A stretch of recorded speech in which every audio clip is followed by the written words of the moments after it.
சித்த வேதம் 59ஆம் நாள் தொடக்கம். ஆன்ம நேய அன்பர்கள் அனைவருக்கும் ஆத்ம வணக்கம்.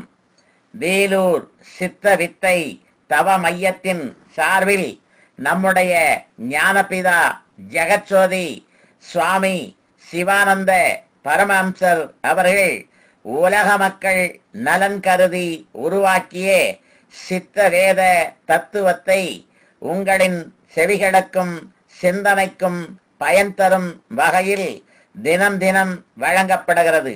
அதன் தொடர்ச்சியாய் இன்று 59ஆம் நாள் தொடக்கம்.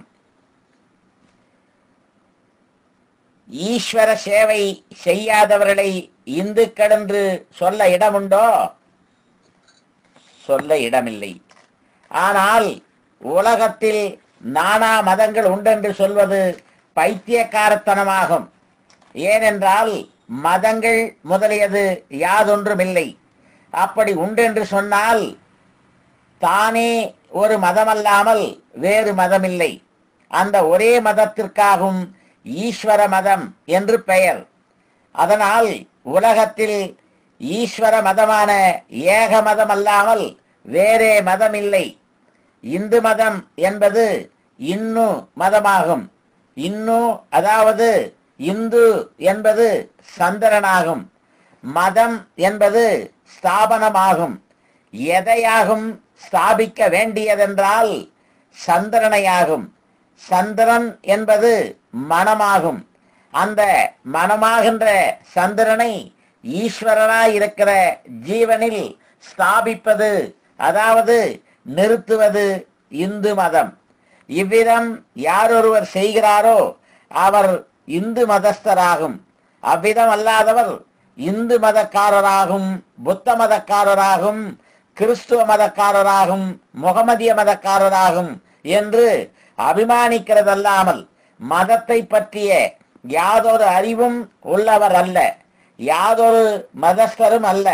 அது எவ்விதமென்றால் இந்து மதக்காரர் என்று அபிமானித்து வருகின்றவரில் பட்டவரும் 72 அடி விலகி நிற்க வேண்டியவருமான நாயாடி என்கிற ஒரு ஜாதிக்காரர் உண்டு.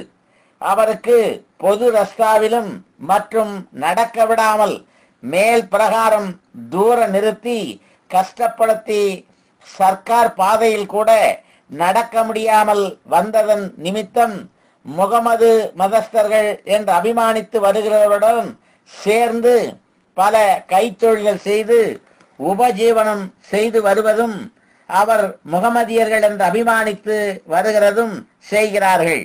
ஆனால் அவர்களுக்கு முகமது மதத்தை பற்றி யாதொரு அறிவும் இல்லை. அவர்களுக்கு முகமது மதத்தில் அதிகப்பட்டால் 3 வார்த்தைகள் தெரியும். அதாவது ஹல்லா, அல்லாஹி, பிஸ்மில்லா இவைகளாகும்.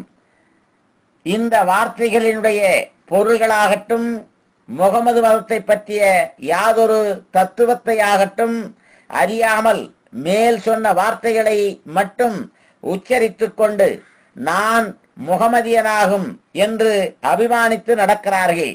இவ்விதத்தில்தான் எல்லா மதஸ்தர்களும் மதத்தினுடைய யாதொரு பொருளும் அறியாமல் நான் இந்து மதமாகும், புத்த மதமாகும், கிறிஸ்துவ மதமாகும், முகமதிய மதமாகும் அனுசரிக்கிறதென்று முன் சொன்ன நாயாடி அபிமானித்து நடக்கிறதல்லாமல் மதங்களை பற்றி யாதொரு தத்துவ போதமோ அறிவோ கிரகிக்கவோ அவருக்கு இருக்கவில்லை.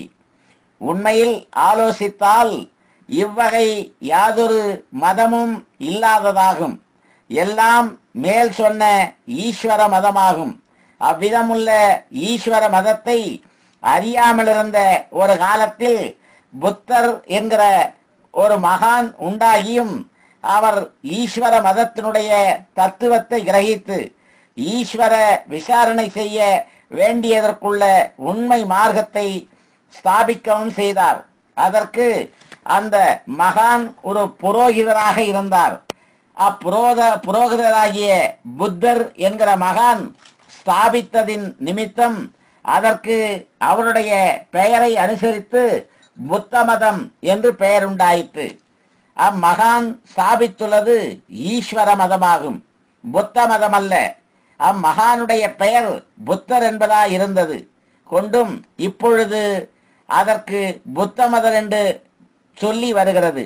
ஆனால் அந்த மகானுக்கு புத்தர் என்றல்லாமல் சுக்கிரன் என்ற பெயர் இருந்திருந்தால் அவரால் ஸ்தாபிக்கப்பட்ட மதத்திற்கு என்ன மதம் என்றாகும் பெயர் சொல்லுவது?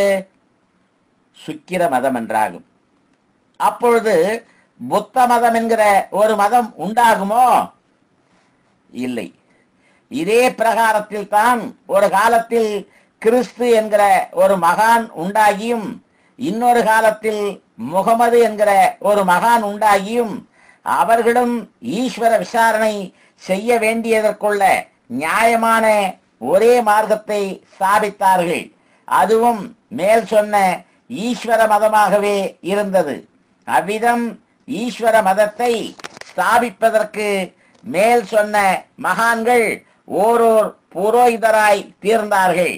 அந்த புரோகிதர்களாகிய கிறிஸ்து என்கிற மகானும் முகமது என்கிற மகானும் ஸ்தாபித்ததன் நிமித்தம் கிறிஸ்து மதம் என்றும் முகமது மதம் என்றும் பெயர்கள் உண்டாகியிருக்கின்றன. அம்மகான்களுடைய பெயர்களுக்கு அனுசரித்தாகும் அம்மதங்களுக்கும் தனித்தனியாக பெயர்கள் வர காரணம். கிறிஸ்து என்கிற மகானுக்கு ஜார்ஜ் என்றும் முகமது என்ற மகானுக்கு ஷேக்குட்டி என்றும் பெயர்கள் இருந்ததேயானால் அந்த மதங்களுக்கு இப்பொழுது என்னவாகும் பெயர்கள் சொல்ல வேண்டும்? ஜார்ஜ் மதம் என்றும் ஷேக்குட்டி மதம் என்றும் ஆகும். அப்பொழுது மேல் சொன்னதான மதங்கள் உண்டோ? இல்லை. ஆனால் மதங்களுக்கு எதை அனுசரித்து வித்தியாசமான பெயர்கள் உண்டாயின? குருநாதன்மார்களுடைய பெயர்களை அனுசரித்தாகும். ஆனால் குருநாதன்மார்களாகிய அந்த மகான்கள் எந்த மதத்தை ஸ்தாபித்திருக்கிறார்கள்? ஈஸ்வர மதத்தையே ஆகும். அப்பொழுது எத்தனை மதங்கள் இருக்கும்? ஈஸ்வர மதம் என்கிற ஒன்று மாத்திரம். ஆனால் ஈஸ்வர மதம் என்கிற ஒரே ஒரு மதமல்லாமல் வேறு யாதொரு மதமும் இல்லை. அப்படியுள்ள ஈஸ்வர மதத்தை இன்னதென்று அறியாமல் அநேக கட்டிடங்களை கட்டி வைத்து அவைகளுக்கு தேவாலயம் என்றும் சர்ச் அதாவது மாதா கோயில் என்றும் பள்ளி வாசல் என்றும் சொல்லிக்கொண்டு அவைகளில் சிலதில் பொம்மைகளை ஸ்தாபித்து அவைகளை ஈஸ்வரன் என்று சங்கல்பித்து அவ்விடங்களில் புத்தி இல்லாதவர்களாகி ஜீவ காருண்யமில்லாமல் கடூர குணமுடையவராய் நரபலி என்றும் அஸ்வபலி என்றும் அஜபலி என்றும் குக்குட பலி என்றும் மற்றும் சொல்லி மனிதர் என்றும் குதிரை என்றும் ஆடு என்றும் கோழி என்றும் அபிமானித்து வருபவர்களையும் மற்றும் பல ஜீவிகளையும் அறுத்து அதி கடினமான கொடூர செயல்களை செய்து கொண்டிருக்கும் காலங்களில் மேல் சொன்ன மகான்கள் உண்டாகியும் அவர்களுக்கு புத்தி சக்தி உண்டாயிருந்ததால் இதனுடைய உண்மையை ஆலோசித்து தெரிந்து உலகத்தில் மிகவும் திரேக பிரயாசை அனுபவித்தும் கஷ்டப்பட்டும் மேல் சொன்ன கொலைகள் தப்பிதம் என்றும் உண்மையான மார்க்கம் இன்னதாகும் என்றும் அதாவது உலகம் என்பது தன்னுடைய சக்தியிலிருந்து உண்டானதென்றும் அந்த சக்தியை தன்னில் தானே லயிக்க செய்ய வேண்டியதென்றும் அதாகும் உண்மை என்றும் மற்றவையெல்லாம் தவறுதலாகும் என்றும் அவர்கள் ஸ்தாபித்திருக்கிறார்கள். அதனால் உலகத்தில் எந்தெந்த மகான்கள் உண்டாயிருந்தார்களோ அவர்களெல்லாம் சொன்னது முன் சொன்ன ஒரே மார்க்கம்தானாகும்.